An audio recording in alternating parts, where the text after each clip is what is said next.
Ben ritornati al nostro settimanale appuntamento, lo facciamo con i pensionati del sindacato della CISL del Veneto, ma questa volta, siccome i pensionati sono molto generosi e vogliono far godere di certe informazioni un po' tutti quanti, anche i lavoratori, parliamo col CAF, col sindacato fiscale, della fiscalità insomma sostanzialmente della CISL del Veneto, e lo facciamo qui con Michela Zorzetto, CAF CISL Venezia. Grazie di essere qui con noi. Grazie a voi. Grande esperta al riguardo, che ci illustrerà. Da un lato parleremo anche delle pensioni di cittadinanza, quindi ci sarà sempre il capitolo dedicato ai pensionati, per carità, però delle novità che ci possono essere quest'anno per quel che riguarda le detrazioni che possono essere effettuate con il modello 730. Ormai siamo arrivati in un periodo caldo per voi del CAF, quindi è bene che i cittadini siano a conoscenza, i lavoratori, e poi non, di che cosa possono fare, quali sono i benefici, insomma come funziona, perché ogni anno ci sono delle novità, se non erro.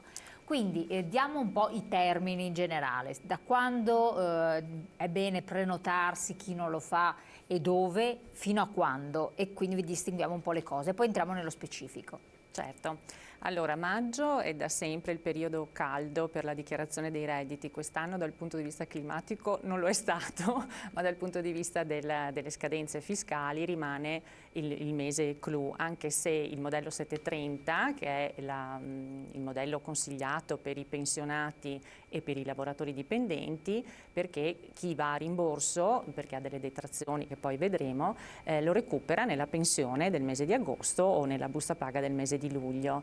E la scadenza è il 23 luglio, quindi siamo nel pieno, ma abbiamo tempo, anche chi non si fosse già prenotato, anche se le persone ormai sono abituate ad essere chiamate, perché noi usiamo il sistema del call center, per cui gli utenti che sono venuti da noi vengono richiamati da noi per fissare già gli appuntamenti, quindi le agende. E chi invece volesse essere inserito in questo sistema può telefona, esatto, certo, prenota. Noi abbiamo le sedi in tutto il Veneto, ovviamente, siamo CAF CISL Veneto, quindi Venezia, Padova, Verona, insomma copriamo le sedi in varie ovunque, esatto. Anche in montagna. Anche in montagna, Belluno, certo che sì. E quindi c'è tempo per prenotarsi, perché ripeto, la scadenza è il 23 luglio. Dal punto di vista delle novità, per quanto riguarda le detrazioni, che poi sono le cose che interessano di più ovviamente al contribuente, perché chi deve andare a debito è meno interessato a fare la dichiarazione, invece chi ha la convenienza perché ha sostenuto delle spese, la modalità del 730, che appunto consente il rimborso direttamente in busta paga, è una modalità molto apprezzata. È dal 1993 che esiste il modello 730 ed è il più utilizzato, ripeto, per i pensionati e per i lavoratori dipendenti. Le detrazioni rimangono sostanzialmente quelle classiche che tutti conoscono, quindi il 19% di recupero, non è tantissimo, però qualcosa comunque si porta a casa, sulle spese mediche, su tutte le spese specialistiche, le spese per l'acquisto di farmaci, e lì si recupera ovviamente, è una detrazione che quasi tutti i contribuenti hanno, perché purtroppo durante l'anno succede di fare delle visite, o perché si sta male o perché ovviamente uno si prepara per prima. Allora dividiamo per capitoli, sì. Abbiamo anche tempo a disposizione, però così riusciamo anche un po' sì. a far come. Allora, detrazioni salute. Sì. Questo è un capitolo che sta a cuore anche certo. a molti. Spese sanitarie diceva il 19%. Sì. Qual è il requisito fondamentale? Ne parlavamo prima fuori onda. Portare tutta la documentazione. Dobbiamo avere in originale o in fotocopia. Noi come CAF dobbiamo, già da un po' di anni, abbiamo l'obbligo di fare la scansione documentale, quindi in caso di controllo della dichiarazione dei redditi, Agenzia delle Entrate non chiede al contribuente la documentazione, ma la chiede direttamente al CAF. Quindi noi per ogni pezza giustificativa abbiamo ovviamente poi in modalità con lo scanner la scansione. Servono tutti gli scontrini. Anche gli scontrini, certo. Bravissimo, qua precisiamo perché ci sono state diverse persone anziane peraltro che ce l'hanno richiesto. Di quali farmaci? Per esempio gli integratori alimentari che però l'anziano utilizza, perché ad esempio magnesio, potassio, tutte quelle cose che a volte servono per dargli un po' di tono e servono per la sua salute, sono detraibili oppure no? Purtroppo no, gli integratori che sono poi la spesa maggiore perché costano e e tutti li dobbiamo utilizzare. Non vai in erboristeria a prendere, anziché in Certo. parafarmacia, eccetera. Sono Niente. detraibili solo i farmaci, anche omeopatici, ma farmaci, quindi integratori no, parafarmaci no. Sono detraibili dispositivi medici, che sono per esempio bende, cerotti, quello Per il quale quello è viene consentito. rilasciato, per il quale viene richiesto in farmacia il codice fiscale? Certo, quindi Dove non viene richiesto il codice fiscale? No. allora spesso bisogna proporglielo, perché ci sono alcune farmacie che chiedono vedi. la tessera, altri vuole detrarsi, cioè al di là di vuole o non vuole, bisogna proprio, ecco, consigliamo di consegnare quando si va in farmacia la tessera sanitaria, perché il codice fiscale nello scontrino è assolutamente indispensabile ai fini della detrazione, perché se abbiamo uno scontrino con farmaco ma non c'è il codice fiscale non può essere detratto. Quindi il consiglio è quello di consegnare proprio al farmacista il tesserino con il codice fiscale, in modo, al di là che sia detraibile o no, è a posto dal punto di vista della presenza del codice fiscale. Quindi raccattare tutti questi scontrini, prima cosa, Esatto. cercarli ovunque si sono messi, Esatto. sperare che non si siano schieriti nel frattempo. Ricordiamo che la dichiarazione dei redditi che facciamo adesso è per l'anno 2018, quindi dichiariamo i redditi 2018 e ovviamente le spese sostenute l'anno precedente, quindi bisogna recuperare la famosa cartellina dove ognuno di noi mette tutta la documentazione per poi portarla ai fini dell'elaborazione del 730. Esatto. Spese veterinarie, tanti hanno l'amatissimo cagnolino, gattino Certo. per casa, eccetera, anche queste possono essere detratte. Possono essere ricordiamolo. detratte sempre con ovviamente fattura o ricevuta fiscale fatta dal veterinario che indichi appunto chi ha sostenuto la spesa, che è il requisito per avere la detrazione. C'è una franchigia come per le spese mediche di 129 euro, quindi non abbiamo detto prima, le spese mediche bisogna avere almeno 129 euro perché sui primi 129 non si recupera nulla. Questo è importante, caspita. Sulla Quindi somma superiore certo, 129. sulla somma che eccede i 129 si recupera il 19% senza limite, mentre per le spese veterinarie c'è sempre la franchigia dei 129 e c'è un limite di 250, adesso vado a memoria, quindi non si recupera sull'intera cifra, ma c'è un limite di spesa. Ok, quindi anche questo è molto importante, che magari uno non pensi che recupera tutto, ma Certo. non è assolutamente così. Agevolazioni fiscali per disabili, anche qui 19%. Sì, queste riguardano tutte quelle spese che le persone con disabilità possono dover sostenere, quindi sussidi tecnici informatici piuttosto che le poltrone, per esempio. Ecco, per esempio, il classico seggiolino, quello con le rotelle Sì. che si spinge, eccetera, può essere... Può essere detratto, certo, Quindi c'è un rigo apposito nel modello 730 che riguarda queste spese di aiuto proprio alle persone. Il bastone, la stampella, la poltrona che si alza, che si abbassa, che consente la mobilità della persona che si trova anche momentaneamente magari in una... Gli ausili per il bagno e quindi questi vicino, Alza, sì, tutti i sussidi che aiutano le persone con problemi di mobilità. Quindi anche gli anziani. Certo. Perfetto. Queste possono essere portate, quindi sempre questo scontrino in detrazione Sì. Senza la ricetta, ci deve essere un'altra ricetta? Non serve cosa? prescrizione, Non serve. c'è una fattura di solito delle sanitarie dove si acquistano questo tipo di ausili. Sono ovviamente riservati alle persone che hanno un riconoscimento di invalidità, ma ce l'hanno, nel senso le persone che hanno problemi di mobilità hanno ovviamente anche la certificazione del riconoscimento dell'handicap. Ah, ci deve essere anche questo? Sì, deve esserci il riconoscimento dell'handicap perché sono dedicate proprio ai portatori di handicap. No, questo è importante sottolinearlo perché magari ci sono anziani che non hanno fatto questo riconoscimento, però ugualmente si avvalgono di questi ausili per maggior sicurezza e Certo. tranquillità, ce ne sono tantissimi in giro che hanno bisogno di questo. Eliminazione delle barriere architettoniche, ritorniamo un po' alla nostra slide in modo che uno se la guarda bene. Di che cosa si tratta? Si tratta sempre di, questa è una spesa che può essere messa o come detrazione al 19 o addirittura come ristrutturazione, quindi avere l'agevolazione più alta, un'agevolazione del 50%, una detrazione del 50%, però in 10 anni. Quindi anche lì si valuta dal tipo di spesa e dal compenso che è stato pagato.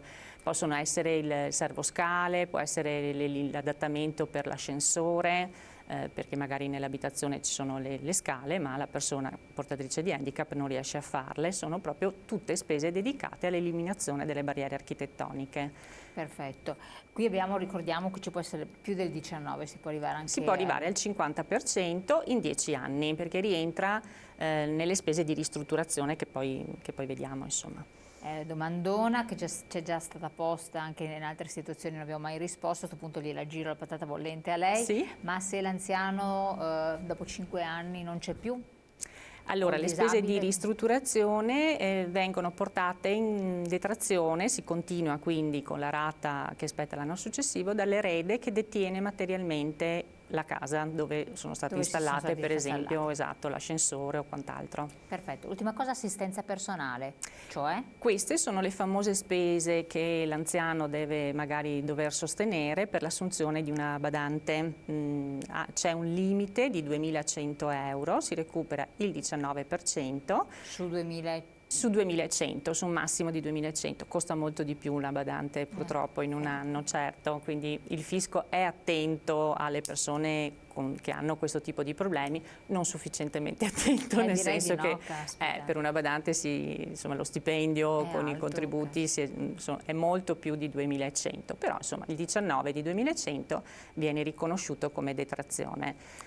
Per l'assistenza personale, quindi non è necessario che sia la persona che assiste un fisioterapista, una persona in possesso della qualifica, basta che sia in regola. Esatto. Perfetto. Adesso direi di passare all'altro capitolo che riguarda la casa. Avevamo accennato le ristrutturazioni che vengono fatte, queste possono rientrare anche nella casa con un ammontare più importante, il 50%, e fa parte delle ristrutturazioni edilizie. Vediamo la slide anche lì, che così ci facciamo mente locale. Sì, qui negli anni ci sono stati varie proroghe, nel senso che la detrazione per chi sistema casa, che fa una manutenzione straordinaria sugli immobili, è iniziata con una detrazione del 36%, un recupero fiscale del 36%, che è stato portato, come vediamo nella slide, da un po' di anni al 50%, quindi si recupera metà di quello che si spende in 10 anni, quindi non tutto in un anno, ma con rate decennali. Quindi le ristrutturazioni edilizie anche per il 2019, quindi anche per l'anno in corso, godono non del 36 ma della detrazione più alta del 50. Si deve trattare di manutenzione straordinaria nell'immobile, quindi non la ordinaria manutenzione, esatto, che quella non ha un recupero fiscale. Poi c'è l'altro capitolo di tutte le spese che riguardano il risparmio energetico, la riqualificazione energetica degli edifici, quindi infissi piuttosto che isolanti, eccetera, eccetera, che dà addirittura un recupero del 65%, sempre in 10 anni. Perfetto. Il bonus mobili, che è legato però ai lavori di ristrutturazione, quindi acquisto la cucina o la sala, il soggiorno, posso avere la detrazione del 50%, deve essere però collegato a lavori di ristrutturazione sostenuti nel nostro caso dal 1° gennaio 2017. La novità di quest'anno è il bonus verde, quindi hanno introdotto una detrazione, quella che vediamo in verde, quindi proprio la news del novità. Esatto, una detrazione del 36% per chi fa una sistemazione a verde di un'area scoperta, quindi non la manutenzione ordinaria del giardino, ma chi decide proprio di fare un giardino ex novo dove prima c'era un terreno, quindi le spese di progettazione, le spese del vivaista, insomma, che mette la piantumazione di alberi, eccetera, eccetera, godono di una detrazione del 36% su un limite massimo di spesa di 5.000 euro, sempre in 10 anni. Massimo 5.000, sì. 10 anni questo. In 10 anni. Spese notarili per mutuo ipotecario? Sì, questo si recupera il 19%, esatto, come gli interessi passivi per chi dovesse acquistare l'immobile, la casa di abitazione. Perfetto, detrazioni, che altra slide che possiamo vedere, famiglia e figli. Sì. Anche qui ci sono delle novità interessanti. Sì, allora per quanto riguarda questa tipologia di detrazioni, oltre a quelle storiche che conosciamo, quindi le spese per la frequenza scolastica, l'università, le rette dell'asilo nido, anche qui è il 19% su un limite di 630 euro. Purtroppo l'asilo nido costa molto di più di 630, quindi si potrebbe fare molto meglio, insomma, per quanto riguarda le detrazioni. La novità che hanno introdotto è, che vediamo sempre in verde, è quella della detrazione del 19% per l'acquisto di abbonamenti per il trasporto pubblico, quindi chi decide di spostarsi in treno piuttosto che in autobus. Quindi non solo per i figli? Questo. No, questo riguarda anche le persone che lavorano, certo, qualsiasi contribuente, si recupera il 19%, anche qui potevano fare meglio, sì, nel senso che hanno messo un limite di 250 euro a contribuente, quindi se io ho un abbonamento perché mi sposto in treno e mio figlio ha un abbonamento perché si sposta in auto, non posso recuperare 250 per me e 250 per il figlio, ma 250 sono complessivi. Del nucleo quindi familiare? Per il contribuente, a contribuente, sì, allora, anche se il figlio è fiscalmente a carico, hanno messo questo limite. L'altra novità che c'era, oltre all'abbonamento, adesso la slide non la vedo più. Sono le spese assicurative. Sì, hanno introdotto una spesa alle assicurazioni da sempre, le assicurazioni vita, rischio morte, infortuni hanno la detrazione del 19%. È stato aggiunto quest'anno la detrazione del 19% su coloro che stipulano una polizza per rischio eventi calamitosi, che non c'era. Quindi deve essere proprio stipulata però dal 2018 perché è una novità della finanziaria.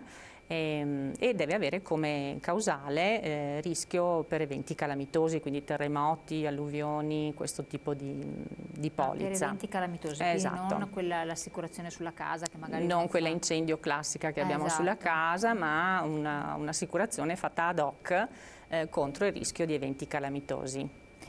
Ok, allora quindi rete asilo nido 19% spese di istruzione, sì. Rientrano i libri, qualcosa, queste spese di istruzione cosa sono? Sì. Le ripetizioni se non vengono fatti no, allora per spese di istruzione si intende l'iscrizione, i contributi, la mensa, per quanto riguarda per esempio le scuole le primarie, secondarie di primo grado, le mense, non l'acquisto di libri, non l'acquisto di testi scolastici. Non ci sono. Non ci sono, quindi c'è il 19 sul limite massimo di 7,80 per il contributo obbligatorio che si paga alle scuole per la mensa, però non per l'acquisto di testi.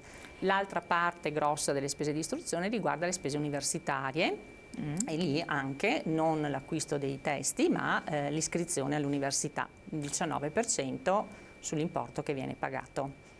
Collaboratori domestici, qua dice addirittura 23-43%. Sì, nel senso che questa spesa è una deduzione, quindi dipende dal reddito della persona e quindi dalla sua aliquota massima che può variare appunto dal 23 fino al 43, quindi mentre le detrazioni hanno una misura fissa, che abbiamo visto il 19, le deduzioni dei contributi pagati per la colf piuttosto che la badante dipendono invece, il recupero è più alto rispetto al fatto che io abbia un reddito più alto e quindi ho un'aliquota più alta. Perfetto.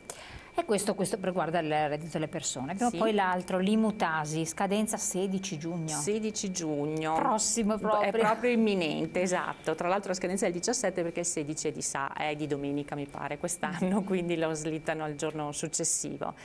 Rimane l'IMU e la TASI, sappiamo, non sulla casa di abitazione. Quindi da un po' sulle seconde case. Sulle seconde case, sulle case affittate, quindi l'abitazione principale rimane al di fuori da un po' di anni. Si deve pagare al comune e ogni comune stabilisce aliquote personali, quindi non c'è un'aliquota unica. Sentivo l'altro giorno che la proposta è quella di fare una tassa sulla casa, escludendo sempre la casa di abitazione, unica e che abbia la stessa composizione per tutta Italia, insomma un'aliquota unica per tutta Italia, questa è la prospettiva. Ad oggi ogni comune delibera le aliquote che vuole, può essere comprendere sia l'IMU che la TASI o anche solo l'IMU perché è una tassa che si combina, quindi non possono superare l'1,06 per 1000 combinandosi tra IMU e TASI oppure solo IMU e lì ogni comune poi sceglie come fare, insomma. Quindi la TASI la paga l'inquilino? No, era così 2 o 3 anni fa, nel senso che la TASI sarebbe la tassa sui servizi indivisibili, che aveva senso quando si pagava sull'abitazione principale e quindi una quota la pagava anche il proprietario della casa, così come una quota, il 30% magari la pagava l'inquilino. Adesso chi ha il requisito, chi usa l'immobile come abitazione principale non è tenuto a pagare la TASI. Viene pagata per esempio, non so, chi affitta un negozio, ecco, c'è sempre la parte uffici, di negozi, eccetera, l'utilizzo dell'immobile. Esatto. Modelli RED, dichiarazione di prestazioni previdenziali assistenziali integrative collegate al reddito. Sembrava scadesse il 30 aprile quest'anno. È scaduto il 30 aprile. Il problema dei RED che riguarda esclusivamente i pensionati, e non tutti i pensionati, ma coloro che nella pensione hanno una quota di integrazione, quindi chi ha la maggiorazione sociale. E non arriva più a casa questa? Non arriva più la comunicazione a casa, quindi anche questo è un problema, perché ai pensionati consigliamo di rivolgersi a un CAF, nel senso che noi abbiamo le famose matricole, insomma le richieste reddituali dell'INPS, e quindi siamo in grado di dire se devono farlo o non devono farlo, perché non arrivando più a casa la comunicazione succede che magari non hanno risposto alla richiesta reddituale, arriva il sollecito e dopo bisogna farlo, insomma. Contattare quindi un CAF. Contattare il CAF è la cosa non vi arriva che più a casa il modello tranquilli. RED, andate a un CAF, perché sennò perdete questi requisiti, questi diritti sostanzialmente. Sì, se non si risponde, esatto, si rischia che l'INPS poi tolga la parte della pensione con la maggiorazizione, insomma. Ultimissima slide, pochi secondi a disposizione. Reddito pensione di cittadinanza, cosa succede? Vediamola insieme. Allora, ISEE, nucleo familiare inferiore a 9.360 euro. Cosa è successo? Spieghiamolo un attimo e vediamo anche qua appunto la nostra grafica. Sì, allora è stata la novità del 2019, il reddito di cittadinanza che per le persone che hanno più di 67 anni diventa pensione di cittadinanza. Sembrava desse un respiro enorme alle famiglie, nel senso che da come l'avevano nei mezzi di comunicazione sempre detta, sembrava che fossero i famosi 780 euro al mese in più, pieni, aggiuntivi, pieni. Invece c'è una serie di paletti, di parametri, quelli che stiamo vedendo. Innanzitutto bisogna avere l'ISEE inferiore ai 9.360, poi il patrimonio immobiliare inferiore a 30.000 euro, esclusa la casa di abitazione. Esclusa la casa di abitazione, sì. Quindi vuol dire il garage, le pertinenze? Sì, oppure la proprietà su un altro immobile, perché il valore non sia superiore ai 30.000. Avere conti correnti, patrimonio immobiliare o libretti, insomma, con un importo che non sotto i 6.000 e non aver acquistato immatricolato automobili negli ultimi 6 mesi. Questi sono i requisiti principali. Dopodiché, per l'erogazione proprio del beneficio, il reddito di cittadinanza o la pensione di cittadinanza è un incremento al reddito che già uno possiede, quindi si tiene conto di quello che uno ha già, e con una serie di calcoli moltiplicato 6.000, moltiplicato la scala di equivalenza, eccetera, eccetera, alla fine della fiera, per esempio, i pensionati che hanno fatto la richiesta per la pensione di cittadinanza si trovano accreditate 40 euro al mese, perché è un'integrazione al reddito che può arrivare a un massimo di 780, ma 780 se uno non ha proprio nulla. Non esiste un pensionato che non abbia la pensione, può avere la pensione sociale o la pensione minima, quindi la maggior parte dei pensionati che hanno fatto richiesta appunto si trovano poi con 40 euro al mese in più. L'altra difficoltà è stata quella che per fare la domanda di pensione di cittadinanza il requisito è che tutti i componenti della famiglia dovessero avere più di 67 anni. Quindi allora, le coppie di anziani. Le coppie di anziani o l'anziano solo, ma il figlio che decide di portarsi con sé la mamma o il genitore o il papà anziano non rientrava nel requisito per fare la domanda della pensione di cittadinanza. Quindi è stata un po' un'illusione, ecco, diciamo, la sensazione che abbiamo, il riscontro che abbiamo rispetto alle persone che hanno fatto questo tipo di domanda. Però era proprio per persone in stato di necessità. Esatto. Fondamentalmente è ovvio che se il figlio è portato a casa dall'anziano e magari riescono a fare nucleo familiare, eccetera, vuol dire che non muoiono di fame, visto che era un provvedimento tiratissimo, si immaginava che fosse altrettanto restrittivo, anche se poi si scoprono cose che Certo. ci sono tanti che vengono esclusi perché hanno Sì, fanno i furbi. sì, Anche sì, questo sì. discorso, tra Certo. l'altro. Benissimo. Allora, suggerimento, adesso siamo in chiusura, che cosa fare, chi ha dubbi, perplessità, eccetera. Rivolgetevi tranquillamente a un CAF, alla CISL, ai pensionati, noi siamo un'unica famiglia, la CISL, quindi Allora, o FNP o CISL, il l'FNP. sindacato dei pensionati, per avere una consulenza e un'assistenza per chi è in pensione o andrà in pensione, perché so che ci sono molti che ci hanno chiesto informazioni per chi vuole andare in pensione, però dovete andare con la vostra posizione, insomma, presso la sede dell'FNP CISL, oppure appunto i CAF per quel che riguarda le questioni prettamente fiscali. Certo, Benissimo. certo, vi aspettiamo. Grazie mille Michela Grazie a voi. Zorzetto del CAF CISL di Venezia, ed è stata qui con noi, molto molto chiara, precisa e concisa, meglio di così, ha fatto un sunto di tutto quello della marea di informazioni che le persone debbono avere per affrontare il momento di andare a fare i 7:30 e non soltanto. A voi grazie di averci seguito, le puntate poi le ritrovate tutte quante sul web e naturalmente anche sulle pagine che vengono divulgate sempre sul web dell'FNP CISL. Grazie.